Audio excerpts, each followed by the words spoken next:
Hello everyone, I hope you all are doing great. आज हम start करेंगे balance of payments chapter के साथ। इस चैप्टर में एक अकाउंट बनाया जाता है जिसमें फॉरेन करेंसीज के इनफ्लोज और आउटफ्लो को रिकॉर्ड करा जाता है।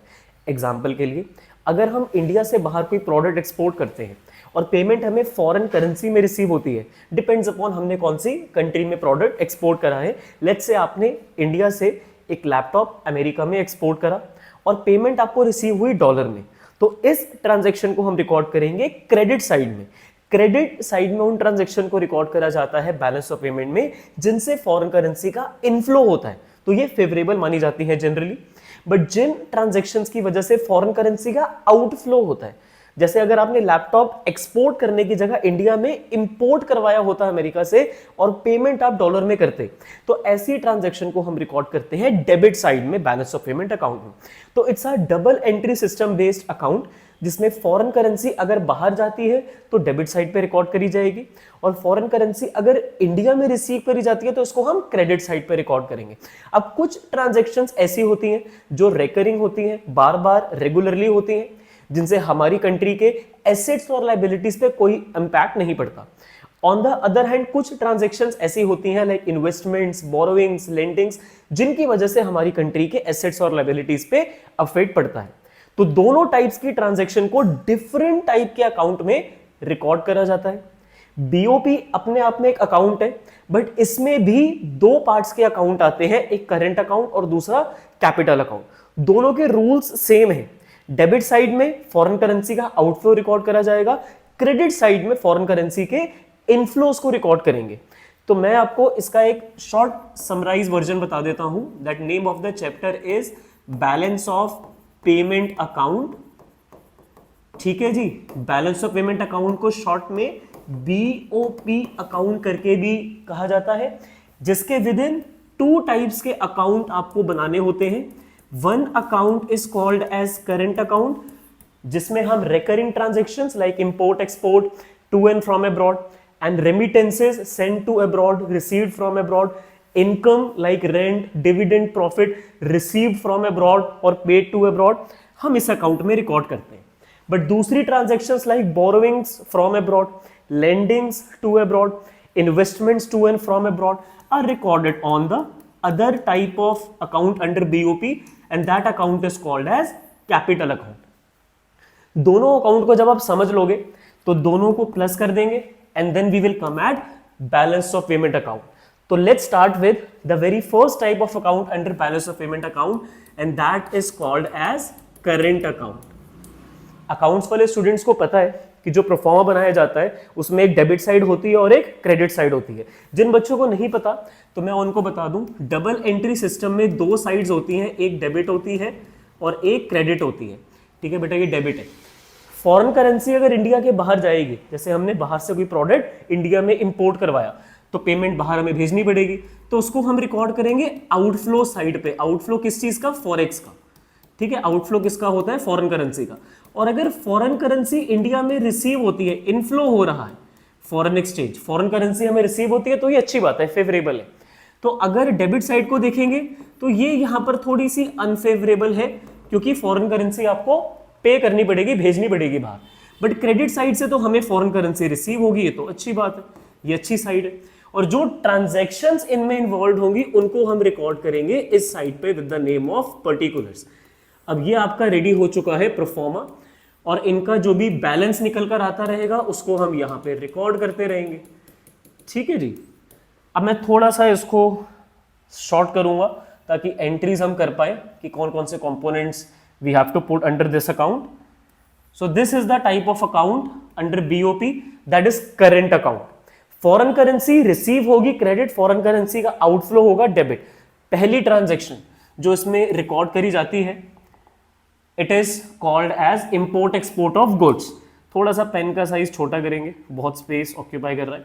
Number one, import and export of goods या विजिबल आइटम्स, जैसे कि फर्नीचर का कोई आइटम है, इलेक्ट्रॉनिक्स का कोई आइटम है, कोई टू व्हीलर है, कोई फोर व्हीलर है, कोई स्टेशनरी प्रोडक्ट्स है या टेक्सटाइल का आइटम है। अगर इंडिया के बाहर एक्सपोर्ट करा जाएगा तो उसमें जो भी अमाउंट हमें यहां रिसीव हो रहा है उसको हम रिकॉर्ड करेंगे क्रेडिट साइड पे with the name of export of goods. ठीक है जी, अच्छी बात है ना, जितने ज्यादा एक्सपोर्ट्स होंगे उतनी फॉरेन करेंसी हमें रिसीव होगी। जितना सामान हम इंडिया से जापान भेजेंगे उतना हमें येन रिसीव होगा। जितनी करेंसी हम चाइना यहाँ जितना गुड्स हम एक्सपोर्ट चाइना में करेंगे उतना हमें यॉन रिसीव होगा। जितने प्रोडक्ट्स हम अमेरिका में एक्सपोर्ट करेंगे उतना हमें डॉलर रिसीव होगा। तो जो भी डॉलर, येन, यॉन या जो भी करेंसी इंडिया में रिसीव होती है in exchange of the goods that we have exported, we will record this currency in the credit side. On the other hand कोई भी प्रोडक्ट हम इंडिया में इंपोर्ट करवाते हैं, कोई फर्नीचर का आइटम हो सकता है, कोई इलेक्ट्रॉनिक का आइटम हो सकता है, कोई टेक्सटाइल का सामान हो सकता है, पेमेंट अगर हम उसमें फॉरेन करेंसी में करते हैं, पेमेंट इंडियन रुपी में करी जा रही है तो वो बीओबी में रिकॉर्ड नहीं होगी ट्रांजैक्शन। पेमेंट अगर आप अमेरिका से कुछ इंपोर्ट करवाते हो और पेमेंट डॉलर में करते हो, चाइना से कुछ मंगवाते हो और पेमेंट यॉन में करते हो, जापान से मंगवाते हो पेमेंट आप येन में करते हो, तो उस वैल्यू में मतलब उसमें जो भी करेंसी इन्वॉल्व होगी it will be recorded on the debit side, क्योंकि आप पेमेंट कर रहे हो। तो फेवरेबल कौन सी साइड है? क्रेडिट साइड, क्योंकि उसके बदले में हमें फॉरेन करेंसी रिसीव होती है। डेबिट साइड इज अनफेवरेबल क्योंकि उसके बदले में हमें पेमेंट करनी पड़ती है। अब जैसे गुड्स होते हैं वैसे ही सर्विसेज होती हैं, तो import and export of services, services like banking, insurance, transportation, education, health, अगर इंडियन लोग फॉरेनर से लेते हैं, हम यहाँ जैसे बैठे हुए हैं, हमने अब्रॉड से कोई बैंकिंग सर्विस ली, इंश्योरेंस की सर्विस ली, शिपिंग सर्विस ली, पेमेंट हमें उनकी करेंसी में करनी पड़ी, रिकॉर्ड करेंगे इसको डेबिट साइड पे। ऑन द अदर हैंड अगर हम इंडियन लोगों ने बाहर के लोगों को कोई सर्विस दी, इंश्योरेंस की या बैंक, हमारे यहाँ जो बैंक्स हैं वो सर्विस दे रहे हैं फॉरेनर्स को, कुछ लॉकर चार्जेस हैं, कुछ मेंटेनेंस चार्जेस हैं, तो जो भी पेमेंट हमें यहाँ रिसीव होगी it will be recorded on the credit side. तो हम सर्विस देंगे, रिकॉर्ड करेंगे उसको क्रेडिट साइड पे, वो हमें सर्विस प्रोवाइड करेंगे, हम उसे रिकॉर्ड करेंगे जी डेबिट साइड पे। हम पेमेंट करेंगे डेबिट, वो पेमेंट करेंगे क्रेडिट, चाहे गुड्स हो या सर्विसेज हो, और दोनों का डिफरेंस हम करते हुए चलेंगे। यहाँ पे जो भी बैलेंस आता रहेगा उसको हम रिकॉर्ड करते हुए चलेंगे। ठीक है, credit side minus debit side. Balance surplus में भी हो सकता है और डेफिसिट में भी हो सकता है। अगर एक्सपोर्ट ज्यादा है तो सरप्लस, और अगर इंपोर्ट ज्यादा है तो डेफिसिट। थर्ड ट्रांजैक्शन जो होती है वो होती है यूनिलेटरल ट्रांजैक्शंस, जैसे रिलेटिव्स को पैसे भेजे, कुछ डोनेशंस भेजे गवर्नमेंट ने दूसरी गवर्नमेंट को, कुछ ग्रांट्स भेजे, मतलब one sided payments, in not in exchange of any service. आपको बदले में कोई सर्विस नहीं मिलती जब आप कुछ पैसे डोनेट करते हो, रिलेटिव को पैसे भेजोगे तो वो बदले में कोई आपको सर्विस नहीं देंगे, तो ऐसी पेमेंट्स रिकॉर्ड होंगी डेबिट साइड पे जो वन साइडेड है। ठीक है, in exchange of no service at all, कोई सर्विस नहीं मिलती, तो ये यूनिलेटरल होते हैं जी, वन साइडेड। तो अगर ऐसी पेमेंट हमें रिसीव होंगी तो उसको हम रिकॉर्ड करेंगे क्रेडिट साइड पे, और अगर ऐसी पेमेंट्स हमें करनी पड़ेंगी तो हम उसको रिकॉर्ड करेंगे डेबिट साइड पे। दोनों का बैलेंस माइनस करके यहां लिख लेंगे unilateral receipts minus unilateral payments, जो भी वैल्यू आएगी यहां बैलेंस में रिकॉर्ड कर लेंगे। आखिरी ट्रांजैक्शन होती है income from sources like rent, dividend, profit, interest. ठीक है, तो ऐसी इनकम अगर इंडियन लोगों को यहां मिल रही है, कुछ इन्वेस्टमेंट कर रखी है बाहर, वहां से प्रॉफिट आ रहा है, डिविडेंड आ रहा है, इंटरेस्ट आ रहा है, कोई प्रॉपर्टी खरीदी है वहां से रेंट रिसीव हो रहा है, रिसिट्स यहां पर रिकॉर्ड होंगी क्रेडिट साइड पे। अगर इनकम रिसीव हो रही है तो क्रेडिट, और किसी फॉरेनर की कोई प्रॉपर्टी है इंडिया में या कोई इन्वेस्टमेंट्स कर रखी है तो प्रॉफिट देना पड़ रहा है, स्टॉक मार्केट में पैसे इन्वेस्ट करे हैं तो डिविडेंड देना पड़ रहा है, फॉरेन करेंसी का आउटफ्लो हो रहा है तो वो रिकॉर्ड होगी जी इनकम पेमेंट्स की साइड पे, और इसका भी बैलेंस यहाँ पे रिकॉर्ड कर लिया जाएगा। ठीक है, अब इसको थोड़ा सा और हम शॉर्ट कर देते हैं। And now here you have your current account which is the very first account that we have to make for balance of payment account. तो ये बीओपी का पहला अकाउंट होता है जिसको हम करंट अकाउंट का नाम देते हैं जी। यहां पर सारी ट्रांजैक्शंस का टोटल आ जाएगा कि कितना टोटल आ रहा है जी डेबिट साइड का, कितना टोटल आ रहा है क्रेडिट साइड का, और यहां पे आपका ओवरऑल बैलेंस निकल कर आ जाएगा। अब बैलेंस में तीन सिचुएशंस हो सकती हैं। पहली सिचुएशन कि आपकी डेबिट साइड क्रेडिट से ज्यादा निकल कर आ रही है, ये वाली साइड ज्यादा हो गई, तो हम इस सिचुएशन को क्या बोलेंगे? Current account is in deficit. अच्छी बात नहीं है ना भाई, इंपोर्ट ज्यादा हो गए, पेमेंट बाहर ज्यादा भेज दी, इनकम ज्यादा बाहर भेज दी, तो ऐसी ट्रांजेक्शन्स को हम बोलेंगे अगर डेबिट साइड ज्यादा है तो मतलब current account is in deficit. हो सकता है कि डेबिट साइड और क्रेडिट साइड बराबर आ जाए, जितनी फॉरेन करेंसी का आउटफ्लो है उतनी ही फॉरेन करेंसी का इनफ्लो है। हाईली अनलाइकली सिचुएशन, बहुत रेयरली होता है कि करंट अकाउंट बैलेंस हो जाए, क्योंकि ऐसा पॉसिबल नहीं हो सकता ना, जितनी करेंसी आ रही है उतनी बाहर जा रही है। तो या तो डेफिसिट होगा करंट अकाउंट या सरप्लस में होगा, जब डेबिट साइड से ज्यादा क्रेडिट साइड हो जाएगी। टारगेट हमारा यही होना चाहिए कि somehow credit side should be more than the debit side. उस केस में हम बोलेंगे कि हमारा जो करंट अकाउंट है वो सरप्लस में है। वो तब होगा अगर हमारे एक्सपोर्ट ज्यादा है, गुड्स के भी सर्विसेज के भी यूनिलेटरल रिसिट ज्यादा है, इनकम रिसिट ज्यादा है, या ओवरऑल जो इनकी वैल्यूज है उनमें क्रेडिट साइड का जो अमाउंट है वो एग्रीगेटली ज्यादा निकल कर आ रहा है as compare to the debit side. तो इन चारों ट्रांजैक्शंस को हम रिकॉर्ड करते हैं जी करंट अकाउंट में, और ये आपके बीओपी का पहला अकाउंट कंसीडर करा जाता है। इस अकाउंट को प्रिपेयर करने के बाद जो अकाउंट प्रिपेयर करा जाता है उसको हम नाम देते हैं जी कैपिटल अकाउंट। ये करंट अकाउंट को ठीक करने के लिए यूज करा जाता है उन जनरल टर्म्स। अगर करंट अकाउंट में डेफिसिट है तो हमारे यहाँ के जो टूरिस्ट अब्रॉड जाना चाहते हैं, हमारे यहाँ के लोग जो बाहर इन्वेस्टमेंट्स करना चाहते हैं, हमारे यहाँ से जो लोग बाहर से कुछ सामान इंपोर्ट करवाना चाहते हैं, उनके लिए फॉरेन करेंसी कहाँ से लेकर आओगे? क्योंकि हम क्या इमेजिन कर रहे हैं कि डेबिट साइड ज्यादा हो गई है, मतलब करेंसी चली गई ज्यादा, तो हमारे पास शॉर्टेज हो रही है करेंसी की, तो हमारी गवर्नमेंट को कुछ करेंसी बोरो करनी पड़ेगी। आरबीआई के पास जो रिजर्व है डॉलर का या जो भी फॉरेन करेंसी की शॉर्टेज है उसको मार्केट में सप्लाई में लाना पड़ेगा, ताकि एक्सचेंज रेट की वैल्यू को थोड़ा कम करा जा सके और फॉरेन करेंसी की सप्लाई को इंक्रीज करा जा सके। तो जब हमारी कंट्री के एसेट्स और लायबिलिटीज में चेंज आता है और वो ट्रांजैक्शंस जो बैलेंस ऑफ पेमेंट को ओवरऑल ठीक करने के लिए करी जाती हैं, उनको जनरली हम कैपिटल अकाउंट साइड पे रिकॉर्ड करते हैं। इसको जो प्रिपेयर करने का मेथड है वो काइंड ऑफ सेम ही है like current account. Particular side आएगी, एक डेबिट साइड आएगी, एक क्रेडिट साइड आएगी। डेबिट साइड में रिकॉर्ड होगा जी फॉरेन करेंसी का आउटफ्लो, क्रेडिट साइड में रिकॉर्ड होगा जी फॉरेन करेंसी का इनफ्लो। बट मैं आपको यहां पर एक इंटरेस्टिंग बात बताता हूं, यहाँ पे जो क्रेडिट साइड होती है ना वो अनफेवरेबल है, वो अच्छी चीज नहीं मानी जाती है, और जो यहाँ पे डेबिट साइड है वो हमें लॉन्ग टर्म में फायदा देगी, तो ये फेवरेबल मानी जाती है। जब मैं इसके एग्जांपल्स आप लोगों को क्लियर करूंगा then you will come to know better about it. यहाँ से इसको टेबुलेट करते हैं and here we have the balance of the sides debit and credit. So balance of payment में जब हमने करंट अकाउंट प्रिपेयर करा था तो हमने देखा था कि जो डेबिट साइड है वो फॉरेन करेंसी का आउटफ्लो है। जैसे हमने कुछ सामान बाहर से इंपोर्ट करवाया, फॉरेन करेंसी हमें पे करनी पड़ गई, तो वो अनफेवरेबल कंसीडर करा जा रहा था। बट कैपिटल अकाउंट के केस में थोड़ी सी जो रूल्स हैं वो डिफरेंट हो जाते हैं। लाइक अगर हमारी कंट्री की गवर्नमेंट कुछ पैसे फॉरेन कंट्री से बोरो करती है, बोरोइंग्स हो रही है from rest of the world, तो वो रिकॉर्ड तो क्रेडिट साइड पे करा जाएगा, क्योंकि हमें करेंसी रिसीव हो रही है, तो we will be recording it on the credit side. But आप लोग मुझे बताओ, बोरोइंग करना अच्छी बात है या बुरी बात है? तो it's unfavourable because in future we have to return the money back to the source from where we have borrowed the money in past. पैसा रिटर्न करना है, उसके ऊपर इंटरेस्ट भी देना है, तो अनफेवरेबल है।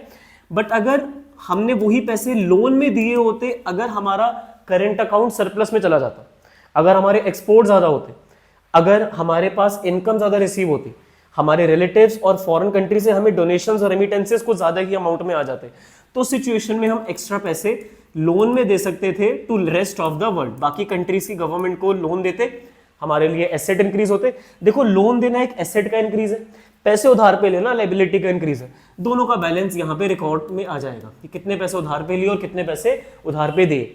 टारगेट ये होना चाहिए कि ज्यादा पैसे आप लोन में दो ताकि हमारी गवर्नमेंट को फ्यूचर में उस पर इंटरेस्ट रिसीव हो। तो कैपिटल अकाउंट की ये पहली ट्रांजैक्शन थी।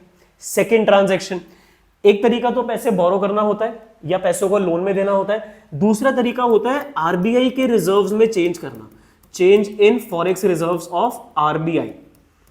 अब आरबीआई के पास मोर देन $500 बिलियन के रिजर्व्स रखे हुए हैं, ठीक है। Time to time RBI foreign currency को परचेज करता रहता है ताकि फ्यूचर में अगर करेंसी की वैल्यू डिप्रिशिएट हो जाए इंडियन रुपए की, तो उस टाइम पे वो फॉरेन करेंसी की सप्लाई को बढ़ाता है आरबीआई, ताकि एक्सचेंज रेट की वैल्यू को स्टेबलाइज करा जा सके। इतना डिटेल में हमें जानने की जरूरत नहीं है, मेनली आपको यह समझना है कि अगर आरबीआई अपने पास से रिजर्व्स कम करता है और मार्केट में फॉरेन करेंसी को सेल करना शुरू करता है, तो वो करेंसी फिर पब्लिक आगे यूज कर पाती है। अगर आरबीआई के पास जो फॉरेन करेंसी है वो मार्केट में बोलता है कमर्शियल बैंक्स को और फाइनेंशियल इंस्टीट्यूशंस को कि मुझसे डॉलर खरीद लो, येन खरीद लो, यॉन खरीद लो, जो फॉरेन करेंसीज आरबीआई के पास है, तो ये फाइनेंशियल इंस्टीट्यूशन उस करेंसी को परचेज करते हैं और उनको बदले में इंडियन रुपी रिटर्न करना पड़ता है आरबीआई को। बेटा, there is a exchange, RBI is giving foreign currency but in exchange of Indian rupee. तो जब आरबीआई के पास से फॉरेन करेंसी कम हो जाएगी, बट जो नॉर्मल कमर्शियल बैंक है और फाइनेंशियल इंस्टीट्यूशन है उनमें करेंसी बढ़ जाएगी, तो पब्लिक के लिए जो करेंसी की अवेलेबिलिटी होती है वो इंक्रीज हो जाती है जब आरबीआई के रिजर्व्स कम होते हैं, क्योंकि वो रिजर्व जो रखे हुए थे आरबीआई ने वो उन्होंने अब पब्लिक के लिए अवेलेबल करवा दिए। तो वो इकोनॉमी के लिए एक क्रेडिट माना जाता है कि अगर आरबीआई के रिजर्व्स डिक्रीज हो रहे हैं तो it is a credit for the people of the country, because that money is now not with RBI but with the commercial banks and other financial institutions from where people can exchange their currency for foreign currency. आपके और मेरे पास Indian rupee है, अगर banks में dollar की shortage है तो dollar का रेट ऊपर जाएगा, इंडियन रुपी का रेट नीचे आएगा। बट अगर आरबीआई उसको स्टेबलाइज करना चाहता है कि यार रेट बहुत ज्यादा है उसको कम करा जाए, तो उस सिचुएशन में आरबीआई के पास जो रिजर्व्स हैं वो कमर्शियल बैंक्स को बोलेगा मुझसे खरीद लो कम रेट पे, ताकि पब्लिक को रीजनेबल रेट पे डॉलर की अवेलेबिलिटी होनी स्टार्ट हो जाए। पर आरबीआई के तो रिजर्व्स कम हो गए, बट कंट्री के पॉइंट ऑफ व्यू से सोचे तो वो एक क्रेडिट है। पर हमारे जो रिजर्व्स आरबीआई के पास रखे हुए थे फॉरेन करेंसी के, वो हमारी कंट्री के लिए एसेट्स थे हायर ना। जितने डॉलर, जितने येन, जितने यॉन आरबीआई के पास रिजर्व में है वो हमारे लिए एक एसेट है। बट जब आरबीआई उन एसेट्स को कम कर लेता है ताकि एक्सचेंज रेट को स्टेबलाइज करा जा सके सप्लाई को बढ़ा के, तो वो रिकॉर्ड करी जाती है ट्रांजैक्शन क्रेडिट साइड पर ये अनफेवरेबल है क्योंकि एसेट्स कम हो रहे हैं आरबीआई के पास से। और अगर कमर्शियल बैंक्स और अदर फाइनेंशियल इंस्टीट्यूशन से आरबीआई फॉरेन करेंसी को परचेज कर ले, तो उस सिचुएशन में हमारी कंट्री के एसेट्स तो बढ़ रहे हैं, बट वो करेंसी जो आरबीआई के पास चली गई वो ना तो मैं यूज कर पाऊंगा ना आप में से कोई, क्योंकि वो हमारे अब रिजर्व्स में चले गए हैं। तो अगर रिजर्व्स आरबीआई के इंक्रीज करे जाते हैं तो वो बेटा हमारे लिए बहुत फेवरेबल माना जाता है। फेवरेबल क्यों माना जाता है? क्योंकि हमारी कंट्री के एसेट्स इंक्रीज हो रहे हैं। तो ये तो अच्छी बात है, जितने रिजर्व्स बढ़ेंगे उतना ही फ्यूचर में हमें सिक्योरिटी रहेगी कि कभी अगर एक्सचेंज रेट टारगेट वैल्यू के बियॉन्ड चला गया तब आरबीआई अपने रिजर्व्स को यूज करके उस रेट को स्टेबलाइज कर सकता है। So that is the point of increase in reserves of RBI. But वो तभी करा जा सकता है अगर हमारा करंट अकाउंट सरप्लस में निकल कर आया हो, अगर हमारी क्रेडिट साइड ज्यादा निकल कर आई होती तो ही आरबीआई अपने रिजर्व्स को बढ़ाएगा। बट अगर हमारा करंट अकाउंट डेबिट साइड की तरफ ज्यादा आता, डेफिसिट आता करंट अकाउंट में, तो सिचुएशन में आरबीआई को अपने रिजर्व्स यूज करने पड़ते करेंसी को स्टेबल करने के लिए और फॉरेन करेंसी की सप्लाई को इंक्रीज करने के लिए। थर्ड पॉइंट इसके अंदर आता है जी investments to and from abroad.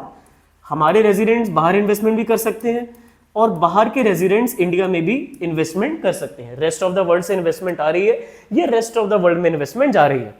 अब अगर रेस्ट ऑफ द वर्ल्ड से इंडिया में इन्वेस्टमेंट रिसीव होती है तो वो रिसीव होता है क्रेडिट साइड पे। तो अगर इन्वेस्टमेंट फ्रॉम अब्रॉड है तो आप लोगों को ये सुनने में अच्छा लग रहा है कि investment from rest of the world आ रही है।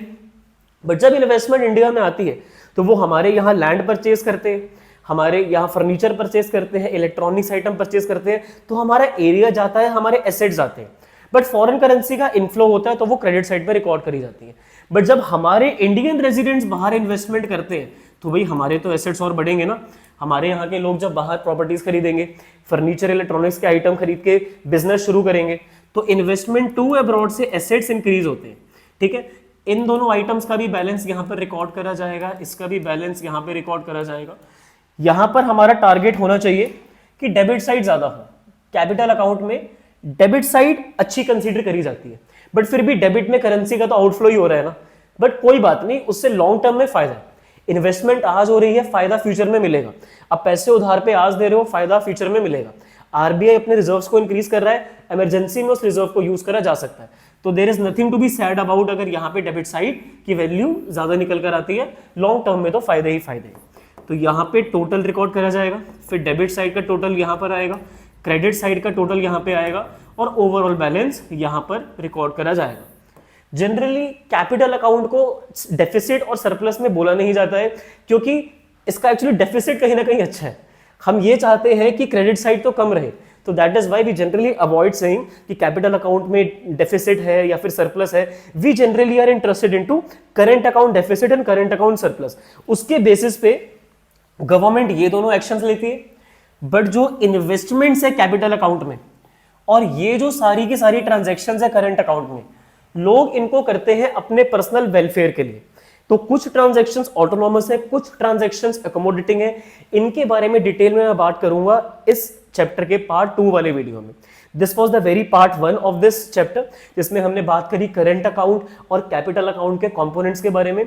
तो बैलेंस ऑफ पेमेंट अकाउंट एक ऐसा अकाउंट होता है जिसमें हमारे यहाँ जो रेजिडेंट्स हैं उनकी जो इकोनॉमिक ट्रांजैक्शंस होती हैं with rest of the world, उनको हम रिकॉर्ड करते हैं।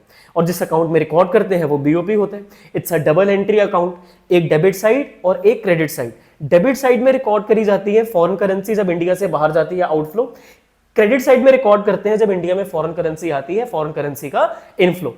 करेंट अकाउंट में जो ट्रांजैक्शंस हैं उनसे हमारी कंट्री के एसेट्स और लायबिलिटीज पे इंपैक्ट नहीं पड़ता, बट कैपिटल अकाउंट की ट्रांजैक्शन से हमारी कंट्री के एसेट्स और लायबिलिटीज पे इंपैक्ट पड़ता है। करंट अकाउंट का टारगेट होना चाहिए सरप्लस में। अगर करंट अकाउंट सरप्लस में आ जाता है तो सरप्लस में होने के बाद हम वो पैसे लोन में दे सकते हैं जो एक्स्ट्रा फॉरेन करेंसी है, और वही पैसे आरबीआई के रिजर्व्स में यूज करे जा सकते हैं, और हमारे यहाँ के रेजिडेंट्स कुछ पैसे बाहर इन्वेस्ट कर सकते हैं अगर करंट अकाउंट सरप्लस में होता है इन दैट केस। बट अगर करंट अकाउंट डेफिसिट में चला जाता है, मतलब पैसे कम पड़ रहे हैं, हमारे यहाँ इंपोर्ट्स ज्यादा हो गए as compare to exports, goods के और सर्विसेज के, कुछ ज्यादा ही पेमेंट्स इंडिया के बाहर लोगों ने भेज दी, donations, remittances, rent, profit, interest बहुत चला गया इंडिया के बाहर।